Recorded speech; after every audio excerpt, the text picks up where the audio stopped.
They RTV app వార్తల్ని క్షణాల్లో చదివే అవకాశం ఉంటుంది. ఒక న్యూస్ పేపర్, ఒక టెలివిజన్ ఛానల్ మీ చేతుల్లో ఎప్పుడూ ఉంటాయి. ఓకే. తెలంగాణ సాధించిన మహానుభావుడు, ఈ రాష్ట్ర ప్రజల ఆశాజ్యోతి అయినటువంటి మాజీ ముఖ్యమంత్రి శ్రీ కల్వకుంట్ల చంద్రశేఖరరావు గారి 70వ పుట్టినరోజు భద్రాచలం బీఆర్ఎస్ పార్టీ తరఫున పుట్టినరోజు శుభాకాంక్షలు తెలియజేస్తూ, మరి ముఖ్యంగా ఈ రాష్ట్ర ప్రజలందరూ కూడా కేసీఆర్ గారు తెలంగాణకు భగవంతిచ్చిన ఒక వరం.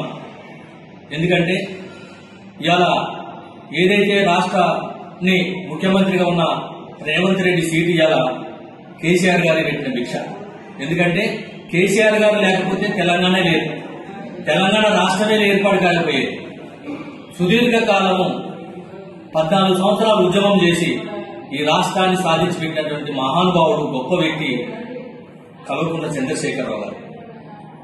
ప్రజలు ఆయన ఆశిస్తున్నారు, ప్రజలు ఆయన ఆశీర్వదిస్తున్నారు. దాన్ని మరి ఇప్పుడున్న ముఖ్యమంత్రి రేవంత్ రెడ్డి గారు మరి అసెంబ్లీలో ఏం మాట్లాడుతున్నారు? నిజంగా తెలంగాణ ప్రజలు అసహించుకుంటున్నారు. మరి కరెంటు చూసినట్టయితే ప్రజా సంక్షేమ పాలన కేసీఆర్ గారు ఉన్నప్పుడు ఇప్పటికీ తేడా 2 నెలలు 3 నెలల తేడా కనబడుతుంది. అది ప్రజలు గమనిస్తున్నారు.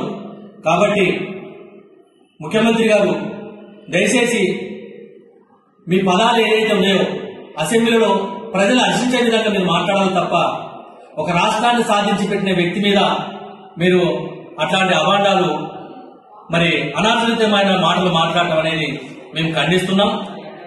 మరి కల్వకుంట్ల చంద్రశేఖరరావు గారు పుట్టినరోజు సందర్భంగా కూడా మా భద్రాచలం పట్టణ ప్రజలందరూ కూడా వారికి పుట్టినరోజు శుభాకాంక్షలు తెలియజేస్తూ, వారు మరెన్నో పుట్టినరోజులు చేయించుకోవాలని, అట్లానే ఆ శ్రీరామచంద్రమూర్తి దయాదాక్షిణాలు ఎప్పుడు మరి కేసీఆర్ గారు ఉంటాయని, వారు ఆయురారోగ్యాలతో ఉండాలని కోరుకుంటూ మరి జై తెలంగాణ.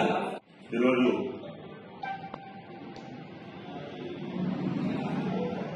మన ప్రీతమ నాయకులు మాజీ ముఖ్యమంత్రి కల్వకుంట్ల చంద్రశేఖర గారు 70వ పుట్టినరోజు సందర్భంగా భద్రాచలం మండల పార్టీ ఆధ్వర్యంలో ఎమ్మెల్యే క్యాంప్ ఆఫీసులో కేక్ కట్ చేసి మొక్కలు నాటడం జరిగింది.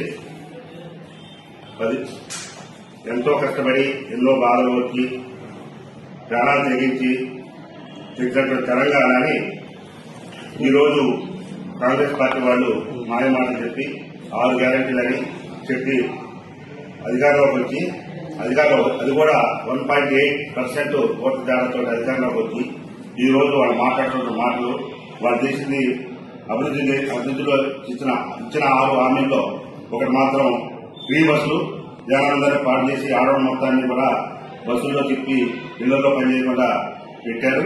అదేవిధంగా ఇంకొక హామీ గ్యాస్ బండ్ అన్నారు, కరెంట్ అన్నారు, 2500 అన్నారు, రుణమాఫీ అన్నారు.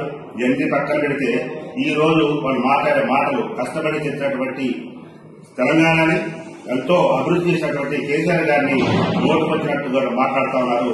ఇది మంచి పద్ధతి కాదు.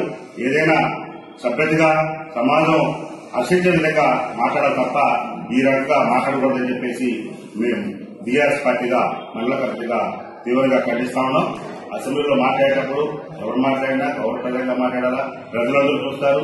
ప్రజలు హర్షించే విధంగా మాట్లాడాలి తప్ప అడ్డగోలు మాటలు, బజార్లో చేపల మార్కెట్లో మాట్లాడకూడదు చెప్పేసి ఈ సందర్భంగా ఎదురు చెప్తూ విక్రయించేలా పద్ధతి మార్చుకోవాలని చెప్పేసి ఈ సందర్భంగా బీఆర్ఎస్ పార్టీ మండల కమిటీ నుంచి అందరూ కూడా అభినందనలు తెలియజేస్తూ, ఇంకా కేసీఆర్ గారి 70వ పుట్టినరోజుతో పాటు శ్రీరామచంద్రమూర్తి ఆయన హక్కులు ఇవ్వాలని చెప్పేసి ఆ శ్రీరామచంద్రమూర్తి ఆశీస్సులతో ఇంకా ఎక్కువ కాలం బతకాలని చెప్పేసి మరిన్ని వీడియోస్ కోసం ఛానల్ ని సబ్స్క్రైబ్ చేయండి. లేటెస్ట్ అప్డేట్స్ కోసం వాట్సాప్ ఛానల్ ని ఫాలో చేయండి. అండ్ లింక్ డిస్క్రిప్షన్ లో ఉంది.